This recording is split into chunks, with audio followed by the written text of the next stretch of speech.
Dear students, micro economics की class में मैं doctor Sunanda Devpura, associate professor economics, government मिरागल्स कॉलेज उदयपुर। आज की माइक्रो इकोनॉमिक्स की क्लास में हम लास्ट लेक्चर से आगे कंटिन्यू करेंगे। हम माइक्रो इकोनॉमिक्स के विश्लेषण की शाखाएं, आर्थिक विश्लेषण की शाखाएं, जिसमें दो शाखाएं हैं, माइक्रो इकोनॉमिक्स और मैक्रो इकोनॉमिक्स। ये हमने लास्ट लेक्चर में शुरू किया था। आज हम ये पढ़ने वाले हैं कि माइक्रो इकोनॉमिक्स और मैक्रो इकोनॉमिक्स में मूलभूत अंतर क्या है। दैट इज़ व्यष्टि अर्थशास्त्र व समष्टि अर्थशास्त्र, यानी micro economics and macro economics. और हम देखेंगे कि व्यष्टि अर्थशास्त्र व समष्टि अर्थशास्त्र में मूलभूत अंतर किस बात को लेकर है। हम आज इस पर चर्चा करने वाले हैं। ये इस लेक्चर का पार्ट 2 है, जो लास्ट लेक्चर पार्ट 1 से कंटिन्यू होता है। तो इसमें पहली बात है कि व्यष्टि अर्थशास्त्र की अध्ययन की इकाइयाँ छोटी होती हैं, जैसे उपभोक्ता, परिवार, फर्म, उद्योग आदि, जबकि समष्टि अर्थशास्त्र की अध्ययन की जो इकाइयाँ हैं वो बड़ी होती हैं, जैसे राष्ट्रीय आय, ये राष्ट्रीय स्तर पर हैं ये इकाइयाँ, राष्ट्रीय उत्पत्ति, राष्ट्रीय बचत, राष्ट्रीय विनियोग आदि। और दूसरा जो डिफरेंस है माइक्रो इकोनॉमिक्स और मैक्रो इकोनॉमिक्स का, प्रोफेसर जी तिमैया का विचार है कि व्यष्टि अर्थशास्त्र में किसी भी आर्थिक इकाई का व्यवहार कीमत यानी प्राइस से निर्धारित होता है, जबकि व्यष्टि अर्थशास्त्र का संबंध, यहाँ पर समष्टि अर्थशास्त्र होना चाहिए, समष्टि अर्थशास्त्र, जबकि समष्टि अर्थशास्त्र का संबंध दी हुई आमदनी पर कीमत निर्धारण से होता है। इसी प्रकार समष्टि अर्थशास्त्र में मूलभूत निर्धारक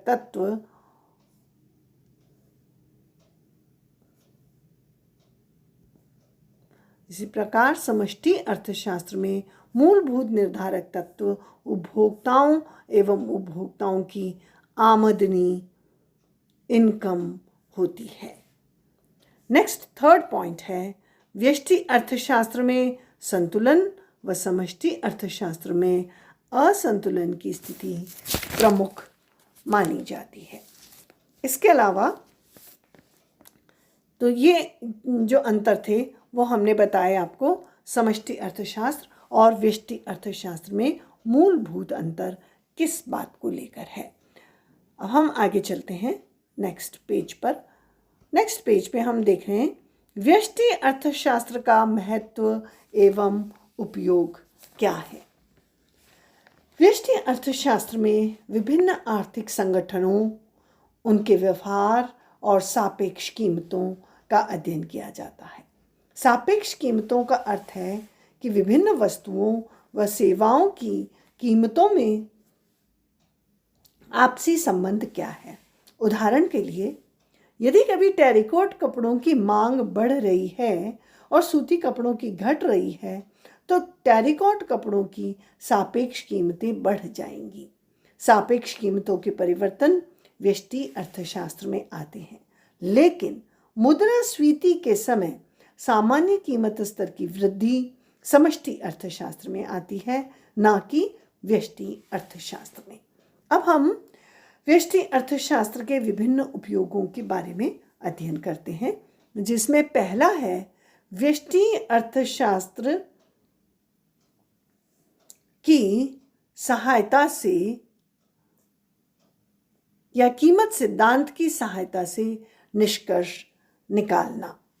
व्यष्टि अर्थशास्त्र या कीमत सिद्धांत की सहायता से निष्कर्ष निकालना। कीमत सिद्धांत का उपयोग करके हम महत्वपूर्ण निष्कर्षों पर पहुंच सकते हैं। कीमत सिद्धांत में मांग व पूर्ति के मॉडल का उपयोग होता है। यह मॉडल हमें बताता है कि कीमत मांग व पूर्ति की शक्तियों से निर्धारित होती है और संतुलन कीमत यानी इक्विलिब्रियम प्राइस पर कुल मांग की मात्रा कुल पूर्ति की मात्रा के बराबर होती है। यदि कीमत इससे ऊपर हो जाती है तो बाजार में मांग की मात्रा पूर्ति की मात्रा से कम हो जाएगी। इस प्रकार बाजार में माल बच रहेगा। तो अन्य मान्यताओं के आधार पर ये निष्कर्ष बदल जाएंगे। दूसरा बिंदु होता है कीमत सिद्धांत व आर्थिक नीति। व्यष्टि अर्थशास्त्र के महत्व का दूसरा बिंदु है कीमत सिद्धांत व आर्थिक नीति। हम कीमत सिद्धांत का उपयोग सरकार के कार्यों का विश्लेषण करने में कर सकते हैं। आधुनिक युग में सरकार का आर्थिक जीवन में हस्तक्षेप काफ़ी बढ़ गया है और निरंतर बढ़ रहा है। वह वस्तुओं की कीमतें एवं उत्पादन के साधनों की कीमतें जैसे लगान, ब्याज व मजदूरी आदि का निर्धारण व नियमन कर सकती है और विशेष परिस्थितियों में करती भी है। तीसरा बिंदु आता है कीमत सिद्धांत या व्यष्टि अर्थशास्त्र व आर्थिक कल्याण। माइक्रो इकोनॉमिक्स हमें आर्थिक कल्याण में कैसे मदद करता है। व्यष्टि अर्थशास्त्र का उपयोग आर्थिक कल्याण की जांच करने में भी किया जाता है। इसकी सहायता से हम ये जान सकते हैं कि उपभोक्ताओं को वस्तुओं व सेवाओं के उपभोग से कितना संतोष प्राप्त हुआ है। यह आदर्शात्मक अर्थशास्त्र का पहलू है और इसमें कल्याण अर्थशास्त्र यानी वेलफेयर इकोनॉमिक्स का अध्ययन आता है।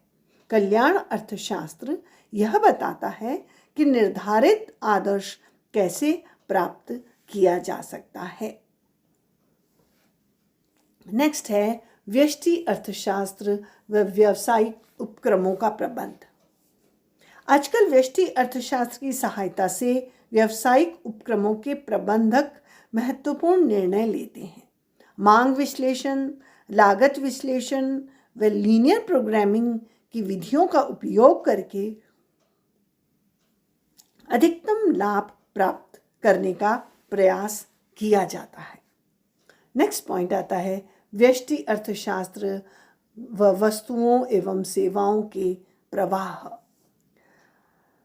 व्यष्टि अर्थशास्त्र में एक ओर व्यवसायों से परिवार की ओर वस्तुओं व सेवाओं का प्रवाह का अध्ययन किया जाता है, तो दूसरी ओर परिवारों से व्यवसाय की तरफ उत्पादन के साधनों के प्रवाह का अध्ययन किया जाता है। इस प्रकार वस्तु बाजार व साधन बाजार में परस्पर निर्भरता पाई जाती है। नेक्स्ट पॉइंट है व्यष्टि अर्थशास्त्र का सार्वजनिक वित्त व अंतर्राष्ट्रीय व्यापार के अध्ययन में प्रयोग। व्यष्टि अर्थशास्त्र में मांग व पूर्ति की लोचों का अध्ययन किया जाता है। सार्वजनिक वित्त के अंतर्गत किसी वस्तु पर लगे कर का भार जानने के लिए मांग की लोच के विचार का सहारा लिया जाता है। एक देश की मुद्रा की विदेशी विनिमय दर निर्धारित करने में भी व्यष्टि अर्थशास्त्र का उपयोग किया जाता है, क्योंकि वह भी उस मुद्रा की मांग व पूर्ति पर निर्भर करती है। इस प्रकार व्यष्टि अर्थशास्त्र का सार्वजनिक वित्त व अंतर्राष्ट्रीय व्यापार के क्षेत्रों में भी काफ़ी सीमा तक उपयोग किया जाता है। और अंत में हम कहेंगे कि व्यष्टि मूलक अर्थशास्त्र आर्थिक विश्लेषण की एक महत्वपूर्ण शाखा है और यह शाखा समष्टि अर्थशास्त्र के सहायक के रूप में कार्य करती है। इसी को हम आगे बढ़ाते हुए हम ये देखना चाहेंगे कि व्यष्टि अर्थशास्त्र की मर्यादाएं या सीमाएं क्या हैं। इसका पहला बिंदु है यह संपूर्ण अर्थव्यवस्था पर विचार नहीं करता है। व्यष्टि अर्थशास्त्र संपूर्ण अर्थव्यवस्था की गतिविधि पर प्रकाश नहीं डालता। इसकी सहायता से हम कुल रोजगार, कुल आमदनी व देश में सामान्य कीमत स्तर आदि के बारे में ज्ञान प्राप्त नहीं कर सकते। जब देश में मुद्रास्फीति या महंगाई होती है तो ऐसे सामान्य उपाय अपनाने होते हैं जो संपूर्ण अर्थव्यवस्था को प्रभावित कर सकें। ऐसी स्थिति में हमें समष्टि अर्थशास्त्र की शरण में जाना पड़ता है। और दूसरा इसकी सीमा या मर्यादा है पूर्ण रोजगार की मान्यता पर आधारित। जो व्यष्टि अर्थशास्त्र है प्रायः पूर्ण रोजगार यानी फुल एम्प्लॉयमेंट की दशा को मानकर चलता है, जो व्यवहार में नहीं पाई जाती है। इस मान्यता को स्वीकार करते हुए हम ये जानने का प्रयत्न करते हैं कि एक उपभोक्ता व एक उत्पादक किस प्रकार संतुलन प्राप्त करते हैं तथा समाज के साधन किस प्रकार आवंटित किए जाते हैं। उपर्युक्त दो मान्यताओं के होने पर भी व्यष्टि अर्थशास्त्र का अपना महत्व है और आर्थिक ज्ञान के निर्माण यानी कंस्ट्रक्शन ऑफ इकोनॉमिक नॉलेज में इसका अपना विशिष्ट योगदान रहता है। हम आगे नेक्स्ट पेज पर चलते हैं। यहाँ हम पढ़ने वाले समष्टि अर्थशास्त्र। अब हम समष्टि अर्थशास्त्र पर आ रहे हैं। समष्टि अर्थशास्त्र का महत्व व प्रयोग।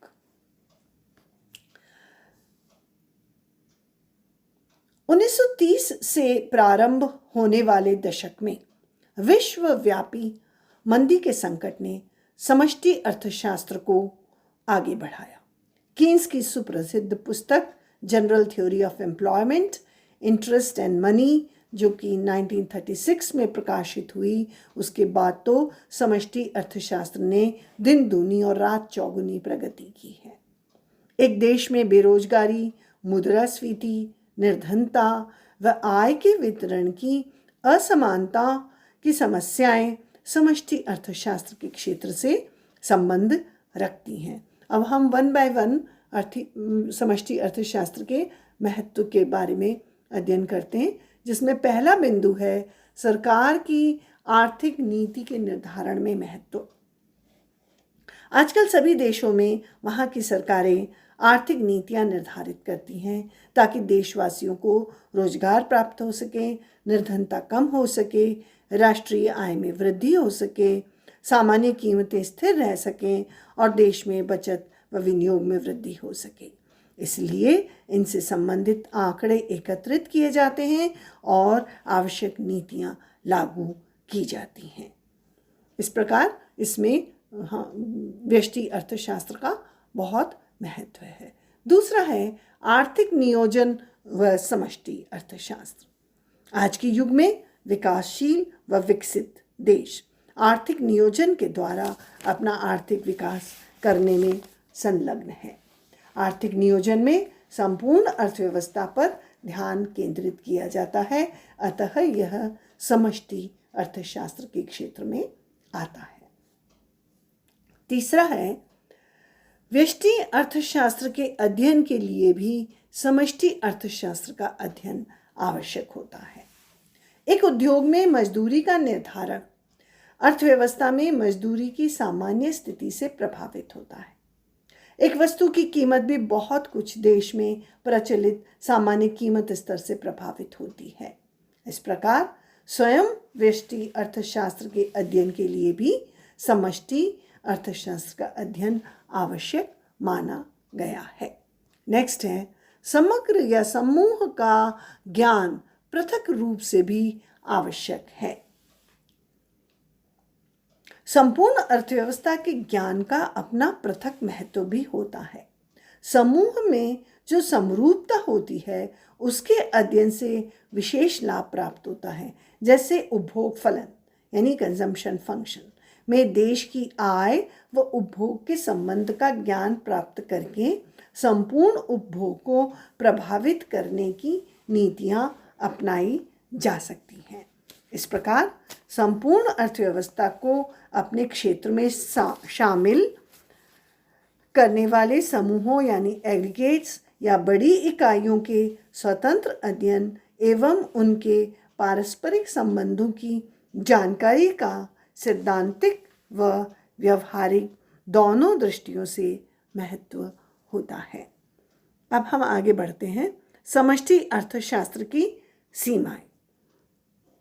जिसमें पहला है समष्टि अर्थशास्त्र में जोड़कर परिणाम निकालने की प्रक्रिया बड़ी जटिल होती है। उदाहरण के लिए विभिन्न वस्तुओं व सेवाओं का मूल्य आंक कर उनकी सहायता से राष्ट्रीय आय का अनुमान लगाना काफ़ी कठिन होता है। सामान्य मूल्य स्तर का पता लगाने के लिए थोक मूल्य सूचकांक यानी होलसेल प्राइस इंडेक्स बनाए जाते हैं, जिनमें भार निर्धारण यानी असाइनमेंट ऑफ वेट्स होता है और वस्तुओं के चुनाव व कीमत संग्रह को लेकर अनेक प्रकार की कठिनाइयों का सामना करना पड़ता है। दूसरा है भ्रमात्मक परिणाम निकाले जाने का भय। सांख्यिकी विधियों से पूर्णतया परिचित न होने से कभी कभी कुछ व्यक्ति समग्र को देखकर गलत परिणाम भी निकाल लेते हैं। ऐसी स्थितियों में निष्कर्षों का सही अर्थ लगाना होता है, जिसके लिए विशेष योग्यता, दक्षता व सावधानी की आवश्यकता होती है। नेक्स्ट है विशाल इकाइयों को आवश्यकतानुसार परिवर्तित करने में कठिनाइयाँ होती हैं। किसी भी अर्थव्यवस्था से संबंधित बड़ी इकाइयों जैसे राष्ट्रीय आय, राष्ट्रीय उपभोग, राष्ट्रीय बचत व राष्ट्रीय विनियोग, आर्थिक विकास की वार्षिक दर, सामान्य मूल्य स्तर को लक्ष्यों के अनुसार बदल सकना काफ़ी कठिन होता है। फिर भी प्रभावपूर्ण आर्थिक नीतियां अपनाकर इन आर्थिक चल राशियों को परिवर्तित किया जा सकता है। इस संबंध में समष्टि अर्थशास्त्र निश्चित रूप से प्रभावपूर्ण नीतियों का एक आवश्यक सम्मिश्रण प्रस्तुत करता है। इस दृष्टि से समष्टि अर्थशास्त्र की उपयोगिता स्वीकार की जानी चाहिए। इसी को आगे बढ़ाते हुए हम नेक्स्ट पेज पर चलते हैं। नेक्स्ट हमारा है इशू है समष्टि मूलक विरोधाभास यानी macro economic paradox. Macro economic paradox क्या है, इसको हम पूरा ले लें। Yes, macro economic paradox. प्रायः ऐसे कई उदाहरण मिलते हैं जिनमें जो बात अंश यानी पार्ट के लिए सही होती है वह समग्र यानी होल के लिए सही नहीं निकलती। इन्हें समष्टि मूलक विरोधाभास यानी मैक्रो इकोनॉमिक पैराडॉक्स अथवा जोड़ संबंधी भ्रम या फैलेसी ऑफ कंपोजिशन कहकर पुकारते हैं। मान लीजिए एक व्यक्ति बचत करता है तो वह उसके लिए लाभप्रद होगी, लेकिन यदि समस्त राष्ट्र अधिक मात्रा में बचत करता है और उपभोग घटा देता है तो विशेषतया मंदी की स्थिति में उसका अर्थव्यवस्था पर घातक प्रभाव पड़ेगा, क्योंकि इससे वस्तुओं की मांग कम हो जाएगी।